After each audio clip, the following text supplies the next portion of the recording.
혹시 이런 적 없으세요? 내 삶이 꼭 방향키를 잃은 종이배 같은 거예요. 막 폭풍우 속을 헤매는 듯한 기분? 행복해지려고 좋다는 방법은 다 해봤는데 이상하게 발버둥 칠수록 더 깊이 가라앉는 것 같고. 네, 아마 많은 분들이 공감하실 거예요. 오늘 저희가 같이 들여다볼 자료가 바로 그런 고민에 대한 굉장히 급진적인 해법을 제시하는 책이거든요. 러시아의 물리학자 바딤 젤란디의 리얼리티 트랜서핑입니다. 이 책의 접근법이 정말 독특하더라고요. 보통은 막 더 노력해라 아니면 긍정적인 마음을 가져라 이렇게 얘기하잖아요. 그렇죠. 근데 이 책은 싸우지 마라. 심지어 너 자신을 바꿀 필요도 없다. 이렇게 말해요. 원하는 현실을 힘들게 성취하는 게 아니라 그냥 선택하라고 하죠. 맞아요. 저는 그 비유가 재밌더라고요. 마치 거대한 넷플릭스 라이브러리 같은 거예요. 내가 상상할 수 있는 모든 버전의 내 인생이 이미 다 완성된 영화처럼 쫙 있는 거죠.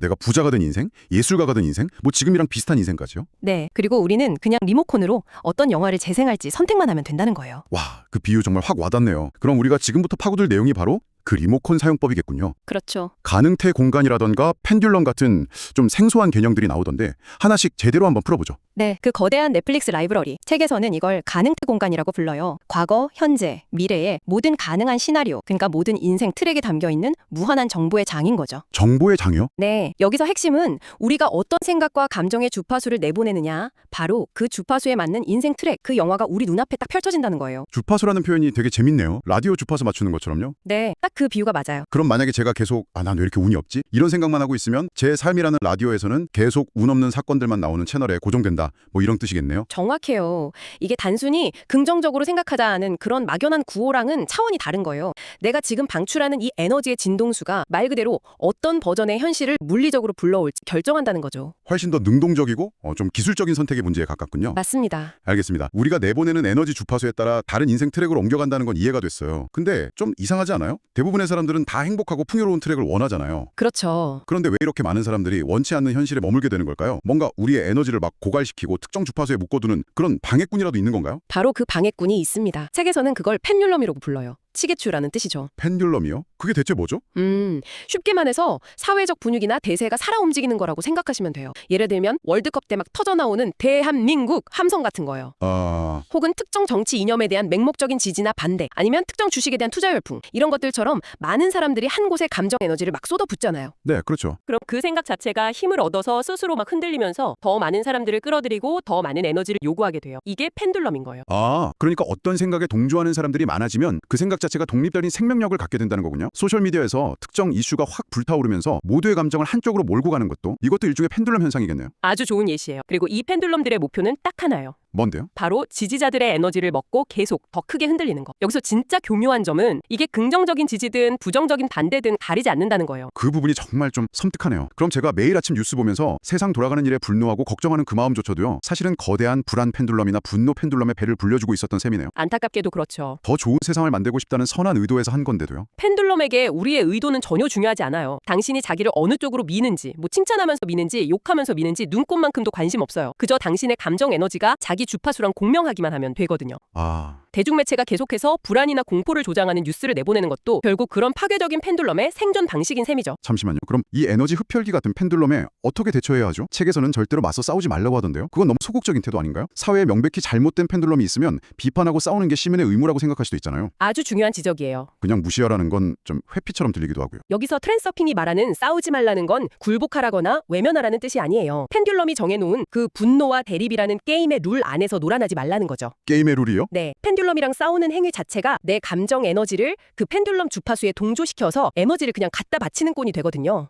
싸우면 싸울수록 오히려 펜듈럼을 더 강하게 만들어주는 거군요. 그럼 어떡해요? 게임의 참여자가 아니라 관찰자가 되는 거예요. 펜듈럼을 그냥 지나가게 하거나 아니면 아예 꺼버려야 해요. 꺼버려요? 책에서 아주 재밌는 예를 들어요. 만원 버스에서 사람들이 너무 많아서 짜증이 확 치밀어 오를 때 주변 사람들이 뒤뚱거리는 펭귄들이라고 상상해 보는 거예요. 하하, 펭귄들이요? 네, 그럼 갑자기 상황이 막 심각한 스트레스가 아니라 좀 우스꽝스러운 연극처럼 느껴지잖아요. 그러네요. 분노와 짜증의 주파수에서 유머와 상상력이라는 전혀 다른 주파수로 채널을 확 돌려버리는 거군요. 바로 그거죠. 그러면 펜듈럼은 더 이상 저랑 공명할 수 없으니까 힘을 잃게 되고요. 네, 유머 감각과 창조적인 상상력이 펜듈럼을 끄는 가장 강력한 도구가 될 수 있는 거예요. 알겠습니다. 펜듈럼이라는 외부의 파도는 피하는 법을 배웠네요. 그런데 펜듈럼을 피하려고 막 애쓰다 보면 오히려 그 펜듈럼에 대한 생각이 머릿속을 가득 채울 수도 있을 것 같아요. 맞아요. 저 펜듈럼 피해야 해 하는 강박관념 같은 거요. 이건 또 다른 문제 아닐까요? 정확해요. 그리고 그게 바로 트랜서핑의 또 다른 핵심 개념, 잉여 포텐셜과 직접적으로 연결이 됩니다. 잉여 포텐셜이요? 네, 어떤 대상이나 사건에 대해서 우리가 과도한 중요성을 부여할 때 생기는 에너지의 불균형 상태를 말해요. 아, 그렇다면 펜듈럼에 대한 과도한 저항이나 증오심 자체가 또 다른 잉여 포텐셜을 만들어내는 악순환이 될 수도 있겠네요? 바로 그겁니다. 펜듈럼을 없애려고 발버둥 칠수록 그 중요성이 커져서 오히려 자연의 균형력 때문에 더 깊이 그 현실에 빨려 들어가는 거죠. 바로 그 지점을 짚으셨네요. 그게 펜듈럼의 가장 교묘한 함정이에요. 정의로운 분노라는 이름으로 우리 에너지를 빨아먹으면서 동시에 그 분노가 만들어낸 잉여 포텐셜 때문에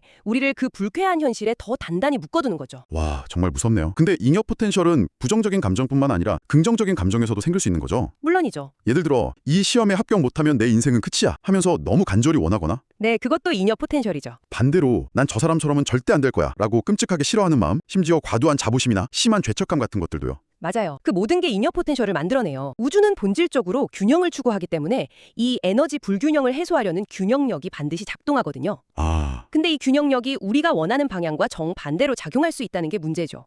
그래서 너무 간절히 원하면 오히려 더 멀어지는 것 같은 경험을 하게 되는 거군요. 중요한 면접 앞두고 절대 실수하면 안 돼 라고 생각할수록 더 긴장해서 실수를 연발하는 것처럼요. 바로 그거예요. 저도 예전에 아주 중요한 프레젠테이션을 앞두고 이거 망치면 내 경력은 끝장이야. 이 생각에 며칠 밤을 설친 적이 있어요. 전형적인 잉여 포텐셜이네요. 네, 결국 발표 전날 밤에 그냥 에라 모르겠다. 이건 그냥 연극 한 편이고 난 내 역할을 즐기면 그만이야. 라고 마음을 싹 바꿨어요. 중요성을 확 낮춰버린 거네요. 그렇죠. 신기하게도 그러자마자 마음이 편안해지면서 잠도 잘 오고 다음날 발표도 훨씬 자연스럽게 잘 되더라고요. 그러니까 제 이해가 맞다면 중요성을 낮추라는 게 아무래도 상관없어 이런 포기나 냉소주의는 아니네요. 전혀 아니죠. 결과에 대한 집착에서 오는 그 불안 에너지를 제거하라는 뜻이군요. 맞습니다. 목표는 유지하되 과정은 게임처럼 가볍게 즐기라는 말이죠. 책의 표현을 빌리자면 걱정하지 말고 그저 행동하라 이거네요. 네, 중요성의 잉여 포텐셜은 우리가 행동을 시작할 때 함께 사라지거든요. 좋습니다. 펜듈럼이라는 외부의 적을 피하고 잉여 포텐셜이라는 내부의 적도 다스리는 법을 배웠어요. 그럼 이제 좀 더 적극적으로 제가 원하는 인생 트랙으로 갈아타는 방법에 대해 이야기해보죠. 네, 이 모든 원리를 어떻게 활용할 수 있을까요? 바로 이 지점에서 성공의 물결이라는 아주 희망적인 개념이 등장합니다. 성공의 물결이요? 네,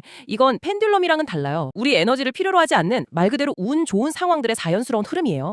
살다 보면 가끔 요즘 따라 이상하게 일이 술술 풀리네 싶은 순간들이 있잖아요. 그렇죠. 처음에 약간의 행운이 오고 그 뒤를 이어서 막 예상치 못한 좋은 일들이 물결처럼 밀려오는 그런 경험이요. 네, 바로 그 물결입니다. 그 물결을 타는 방법은 결국 아까 얘기했던 것처럼 내가 방출하는 에너지의 주파수를 바꾸는 거예요. 주파수를 바꾸는 거요? 예를 들어 지금 사는 집이 마음에 안 들어서 맨날 불평만 한다면 당신은 불만족스러운 집이라는 트랙의 주파수에 계속 갇혀있게 되는 거죠. 하지만 주파수를 바꾸는 게 뭐 거창한 게 아니라고 했죠. 네, 아주 사소한 것에서 시작할 수 있어요. 불평 대신에 지금 가진 것에 감사하는 마음을 갖는 것. 집이 좁아서 답답해 대신에 그래도 비바람 막아주고 편히 쉴 공간이 있다는 게 얼마나 다행이야 라고 고마워하는 것만으로도 주파수가 바뀐다는 거군요. 맞아요.